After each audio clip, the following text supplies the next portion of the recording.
movie? Kurt Russell. Remember how the area looked in the movie? That's what New York City is going to look like in the next few months. So there's reports now that the truckers all across this country on Monday will no longer be accepting any loads to New York. So, not only have you lost your residents, you also lost your businesses, or soon to be losing almost all your businesses. And now, you done lost your supply chain. I would not go the route of escape from New York in this case. However, I do think that by the time you guys get done with this video, you're probably going to be seeing that while escape from New York will probably not happen during this boycott or after this boycott, but it is definitely on the way. So truckers, in response to the ruling that just came out on former President Trump, apparently he now owes like $350 some odd million after a ruling and Judge Engeron, it was over defrauding the city of New York or something like that. Don't worry, there'll be an explanation of that too in this video here. But anybody that believes that Mar-a-Lago is only worth right around $18 million and that Trump Tower is only worth right around $18 million total, I have no idea what the hell to tell you. I would say that you're smoking crack, but I've used that line so many times on this channel, it makes me think I need to come up with something new. The truth be told is this right here. Obviously, these court cases are obviously politically motivated. Of course, the Georgia case is in fact falling apart. We've talked about this before on this channel, and don't worry, we'll even have a bigger video on the Fani Willis situation. I want to give it one more days of research before I decide to release that video out on Wednesday. So make sure you guys stick around for that. But the case involving the city of New York, or of course, defrauding the city of New York is, let's just say that there's a lot of eyebrows being raised right now, not just because of a trucker boycott, because of some other things that are going on with this case, as in the ramifications of it. Now, I want to say this really quick before we go any further. We live in a country where most of our big cities, or most of our marquee big cities, which by the way, typically tend to vote left, they are all on the, how do I say this? They are all on the left and right coast, meaning that they are on the left coast and of course the east coast. I say the left coast because the left coast still is very, very much the left coast. You could also argue that the east coast is also a bit of a left coast too, but seeing how it is that Miami is not that, let's just say, liberal anymore, but still though, New York, a lot of other cities on the coast are very, very liberal. New York is a state that right now is not exactly doing very well for business. It's almost becoming just like the California of the East Coast. It pretty much always has been, but it's becoming more and more and more like that recently. And even though this ruling has got some business owners, let's just say a little bit concerned about the direction of the state, Governor Kathy Hochul is saying they've got nothing to fear. However, I'm here to tell you guys right now that you've got everything to fear, especially if you are a business owner in the city of New York.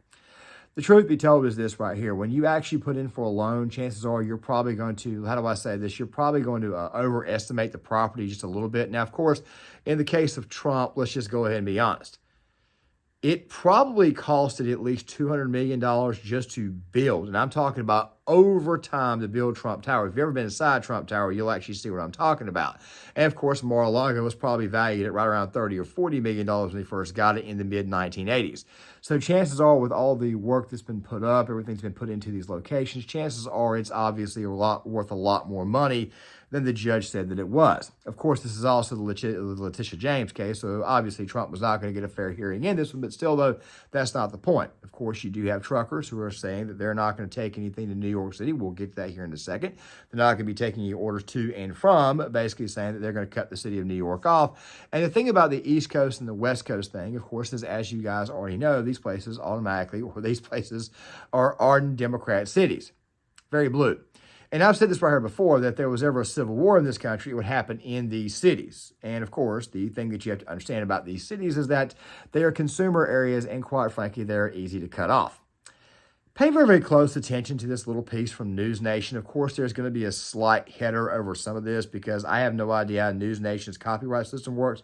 I do know how WGN's works, but let's go ahead and watch this. Impact has the potential to be very damaging and very quickly. We're talking about supermarkets, big box stores, and other businesses that rely heavily on trucking. They would feel the pinch, and so would their customers. About 90% of communities here in New York City rely heavily on trucking to move their goods. This morning, we're on the Jersey side of the George Washington Bridge, and every day you can see hundreds, if not thousands, of trucks crossing the bridge from Jersey into the city. Meanwhile, one man is now telling truck drivers not to come to New York City after former President Trump was hit with that massive multi-million-dollar fine last week. Take a listen.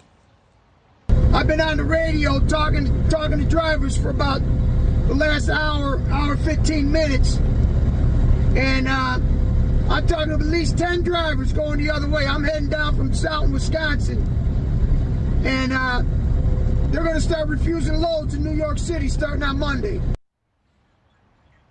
Yeah, the man calls himself Chicago Ray, and as of last night, his post on X, formerly Twitter, had garnered more than 6 million views and 60,000 likes. Former President Trump also caught wind of what Chicago Ray is doing and reposted Ray's video on his platform, Truth Social. But it's hard to ascertain exactly how many drivers are answering his call and what kind of impact it may have. It's not an organized effort, and the drivers expressing support for Chicago Ray, they're scattered all across the country. We did reach out to the Teamsters Union, the union representing many truck drivers, but did not get a response. We also contacted and tried to call at least the National Supermarket Association, which is based here in New York City, but did not get a response. Meanwhile, Chicago Ray says he and other truckers are irate over Judge Arthur Engoron's fining former President Trump more than $355 million for fraud. Ray, like the former president, believes it's a form of election interference. Meanwhile, we talked to one driver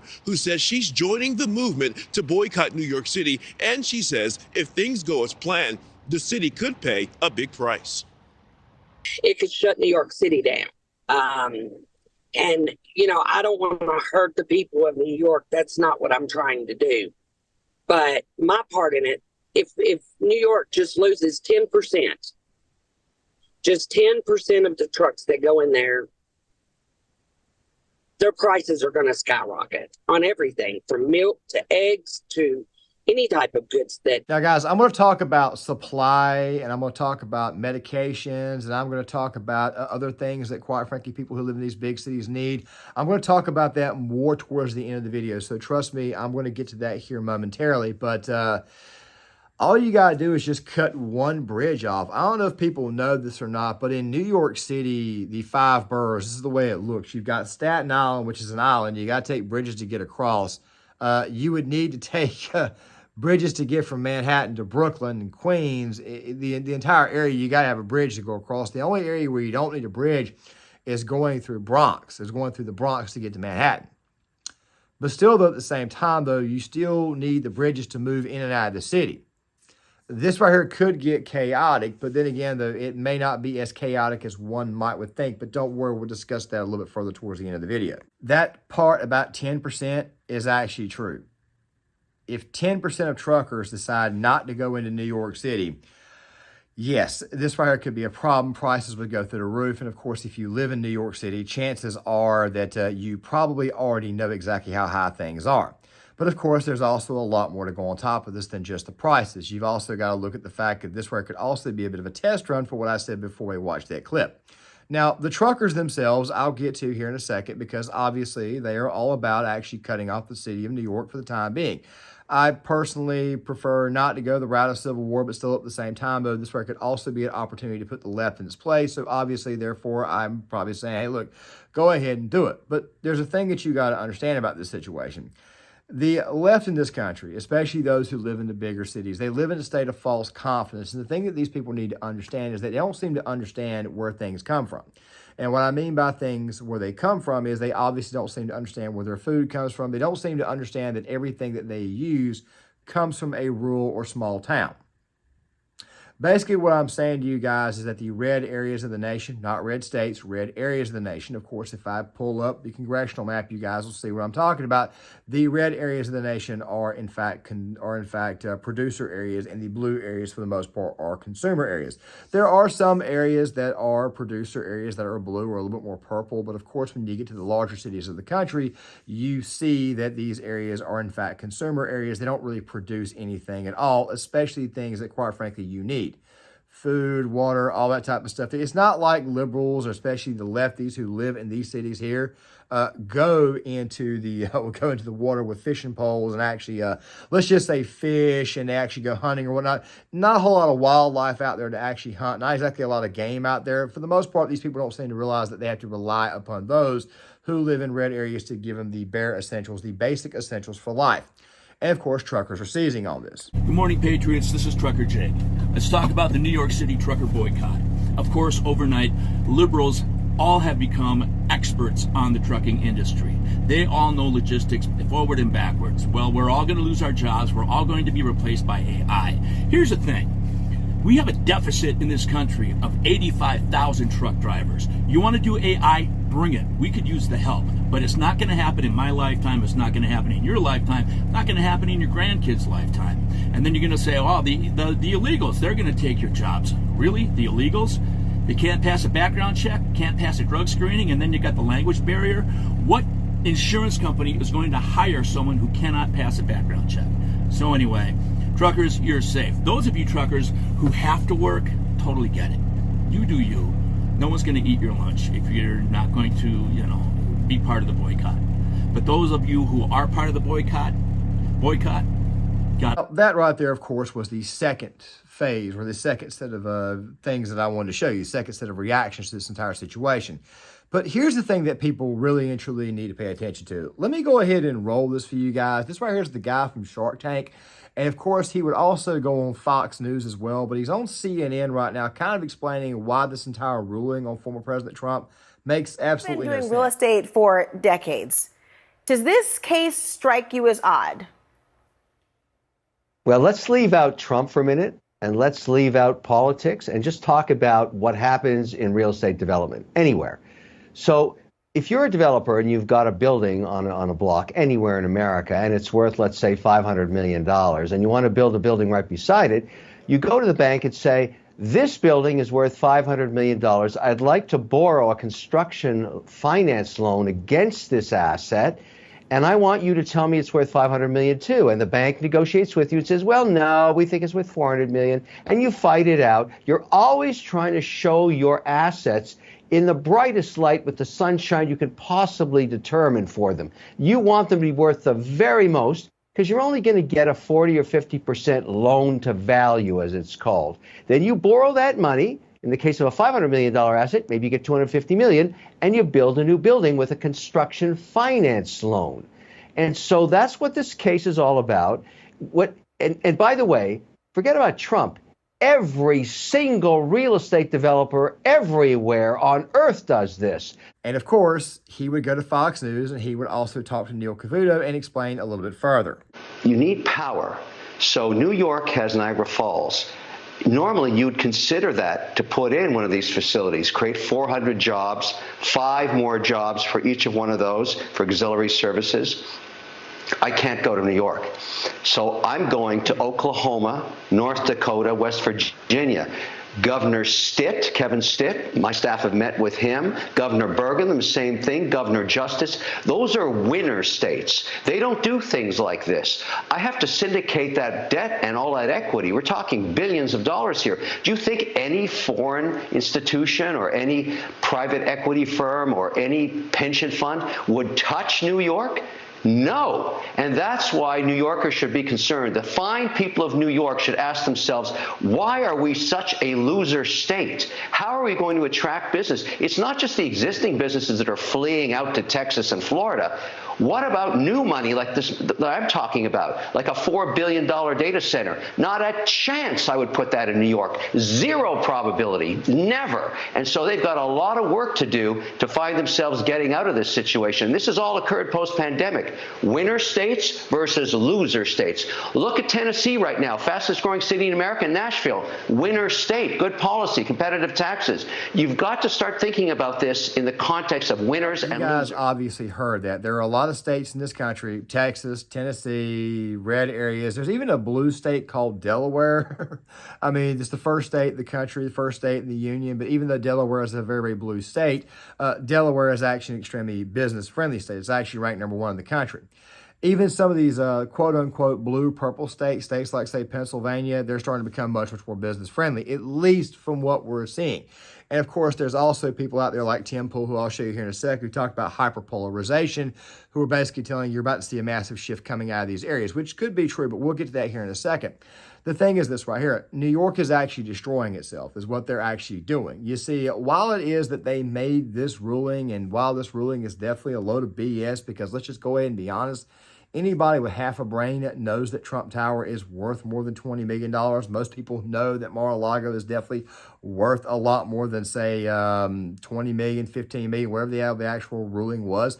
The thing is this right here. This is setting a very, very bad precedent for investors in the city of New York, or investors to go to the city of New York, or anybody who may be wanting to, I don't know, how do I say, maybe want to create a big business or possibly franchise in the city of New York.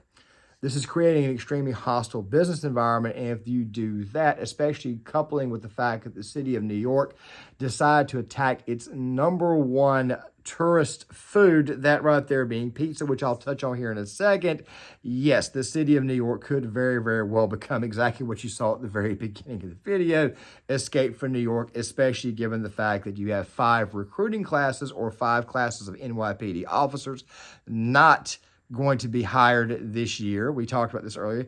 The fact that the sanitation department has got to make massive cuts, and the fact that the city of New York just continues to import more and more migrants. And of course, you've got migrant gangs and crime, all that type of stuff there, which of course we'll cover again this week. Yes, New York could very, very well become very, very much the crap hole, which was from the film Escape from New York. A trucker boycott is really and truly not the biggest problem that the state of New York has, or the city of New York has.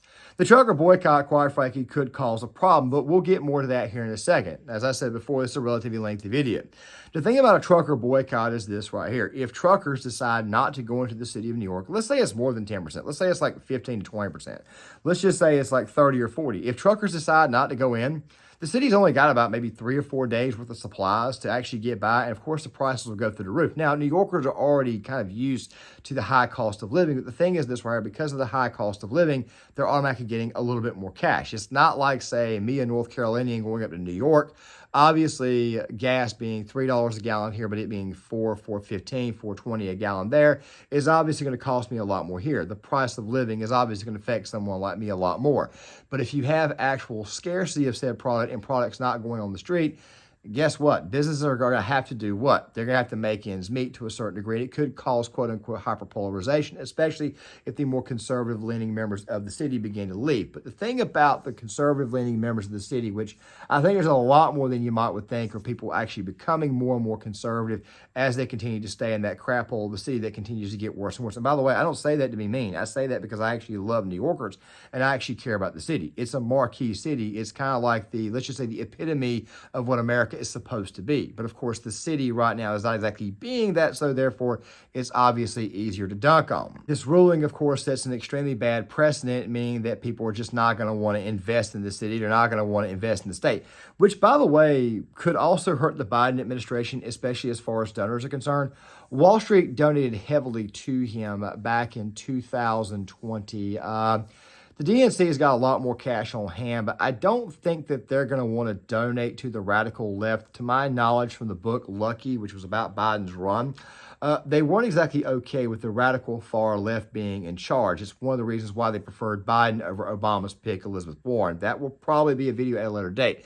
But the thing is this right here, the city's situation, especially with migrants, crime, and now the business situation, and of course this ruling, sets an extremely bad precedent. And a lot of people are looking at the city of New York or looking at the state of New York, and they're saying, you know what, I just don't want to invest in this place.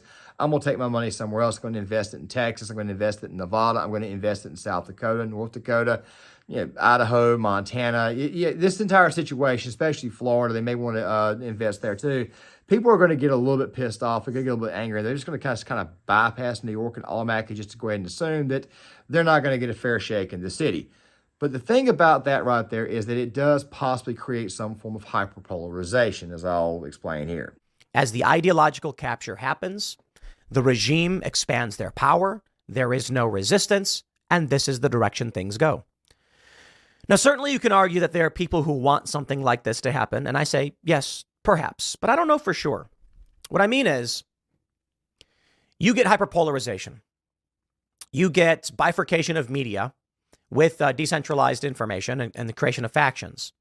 Certain factions are more likely to win than others. Democrats run on demonizing Republicans in order to win power. Once this starts, and it didn't start with Trump, it started before Trump, it expands precipitously as more and more people are indoctrinated to one side or the other. Eventually, one regime has full control, like in New York or California. It's not so much that they intentionally expand their power. What I mean is they're not sitting there going like, how can we become more powerful? They're thinking, we got to get this guy because it'll help us win. So they do. You had Letitia James campaigned on, I'll go after Trump, because it's a popular ideological position. It works for her. She then goes after Trump. This results in more conservative-leaning individuals and Trump supporters to flee the city and the state. They do, which solidifies the ease at which these psychopathic politicians earn, I shouldn't say earn, but take those votes. I'll explain here. I didn't mean me per se. I was going to play that clip and then come back and kind of expand on it. What Tim is talking about is he's talking about the fact that people are eventually going to want to leave the city. People who are a little bit more right-leaning are eventually going to leave. Now, unless some people are going to think, well, why in the world would New Yorkers want to move next to a bunch of Trump voters who wanted the city of New York to suffer as a result of what the hell is going on? Well, the thing is this right here. People, when you start taking their money, once you start actually taxing them, once you start taking away certain little things that they actually enjoy or they actually like, after a while, their memories suddenly get a little bit, how do I say this? They get a little bit shorter as far as their disdain for their fellow man. They're not going to care as much. They're going to start to say, wow, daggone, man, you were actually 100% correct. They actually did this. After a while, they're going to begin to say this, and they're going to say, you know what, man, maybe things are better in like Virginia. Maybe they're better in North Carolina. You know, I got a relative that moved there. Maybe things are better in other places. That right there is what ultimately ends up occurring. And these people say, screw this. We're just going to go ahead and get on out of here. We're going to go create a life somewhere else. Now, will they vote Democrat? Well, like I said before, you need to go to the census to actually find that out. I'm not so sure that they would actually do that per se, but still, though, the hyperpolarization factor could very, very well be high. But there's also something else, too, about the city of New York that, quite frankly, I think should have actually warned us all on exactly what was going to happen and what would eventually lead to that right there would be the pizza situation. Yes, pizza. When people travel to New York City, I want to go ahead and say this. I've been to New York City twice. And, of course, I've got friends who still live there. I got people who complain about it. And, of course, I've also got people who go after me very, very hard because I point things out about the city and what the hell's going on. And they think I'm going after it. When in reality, I say what I say because I care. The pizza situation. When New York City banned coal ovens, or they put a ban in place for coal ovens, you went ahead and stopped a good portion of the tourists. You see, what you were doing is you were creating this little situation where maybe 30% of the city's pizza parlors could actually put out that type of pizza, rather than all the pizza parlors being able to do that, because only the more high-end ones could actually afford to put that out. Now, what does pizza have to do with this? Well, if you go to New York, chances are you probably want to go somewhere like, say, Little Italy, or you may want to go somewhere like, say, I don't know, Spark Steakhouse, the place where Paul Castellanos was shot, where basically John Gotti was pretty much christened the boss. Some of these more famous restaurants, these more high expensive places, but you can't really afford it. You get there, you find out the cost of living's through the roof. So what do? You go down the road to a coal oven pizza place where they've got pizza by the slice, New York style pizza. It's very, very good. You've also got other places that you could go, stuff like where you get like the Neapolitan, you get the more fancier type pizza, but it's still relatively cheap by the slice. So therefore you end up eating that there. Or you end up eating, I don't know, maybe dirty water dogs, which to tell you the truth, the dirty water dogs are typically pretty good. But still, though, you typically end up eating cheap stuff. Now, the thing about New York is that people consume a lot of that stuff, but especially tourists when they show up to that city. So it makes you wonder if people are going to, let's just say, it makes people wonder if maybe the anger just may boil over in the city itself, and maybe people probably, once they realize that bagels and stuff like that are not available, now that you don't have, I don't know, pizza or whatnot, it makes people wonder if maybe the city just might pop off with anger. I'm going to let Sticks explain. If first, they'll be angry at Trump and his fans. As time goes on, though, they will begin to say, okay, well, you know, we're going to have to give in because I need my avocado toast. I need my bagels. Fuck, if there's a bagel shortage in New York City, you know what happens? Fucking riots, probably. I'm being slightly hyperbolic, but it's an amusing scenario. The lack of the lack of cream cheese caused New York City to be engulfed in street-to-street combat, something like that. We're going to wait and see, though, how many truckers join in on the basic premise. It's going to be interesting to see. I don't know what the proportion will be. At first I was like, okay, this is going to be fairly limited. It's not going to be a terribly meaningful thing. The number of trucks going in and out, you'd need a shit ton of them to join you. But it sounds like the scuttlebutt behind the scenes is more like, hey, if I don't bring stuff into New York City, if I don't take that hauling job, I can just haul a different load. I can haul to Boston. I can haul to Pennsylvania or something like that. The fuck should I feel compelled to take a load into New York City when I don't support them? It's hellish anyway to try to get the truck in there and offload it and shit and load up and do the next haul. So why would I want to? What incentive is there to even bother? If that indeed is the prevailing mentality among, again, even a fairly small minority of truckers, things will shit will hit the fan. You don't need that much of a reduction in the flow of goods, by the way, to snarl up a city. Basically, after a few days, people would eventually get over it. But here's the thing, though, and this right here is where I'm going to close the video at. While people may, in fact, get over the fact that they don't have any bagels or anything, this right here actually looks, let's just say it looks like a scenario that I've talked about before. People on the left, especially those who live in bigger cities, they are the most medicated people in the world. They are the, how do I say this? They're also the most morbidly obese. They are also the least attractive, and they also are plagued with the most amount of mental disorders. I'm not talking about the basic classical liberal. I'm talking about people on the left. It's actually been talked about, been documented. I'll leave some studies in the description box. That way you guys can see. Let's just say, for the sake of argument, that you weren't cutting off all the food supply, but let's just say you cut off the medication supply to go along with the food supply. That's not happening in this case. But still, though, let's just ask the question. What happens if you actually cut all this stuff off? You end up in a situation to where you have a city full of crazy people flipping out, going absolutely crazy, almost like the walkers from The Walking Dead. That right there is the real truth about the situation. It's one of the main reasons why it is that anytime somebody brings up Civil War, they bring up the fact that Civil War could have happened in America and the left's going to win. They don't seem to realize that the federal government would be preoccupied taking care of them. The reason why, of course, is because America's largest cities, New York, LA, San Francisco, even Chicago to a certain degree. And of course, if you really want to get technical, you want to look at a city like, say, Philadelphia, which is right beside a river, Baltimore, the exact same thing, Wilmington, Delaware, of course, Newark, New Jersey, Boston, Massachusetts. A lot of these places, you've got to take bridges to get across. If you've got no trucks going in, guess what that means? That means that you are going to be cut off. This right here is one of the main reasons why it is that anytime somebody talks about Civil War, I absolutely bust out laughing at them, because I can tell you right now, the left would have absolutely no chance of winning, and this right here is just further proof.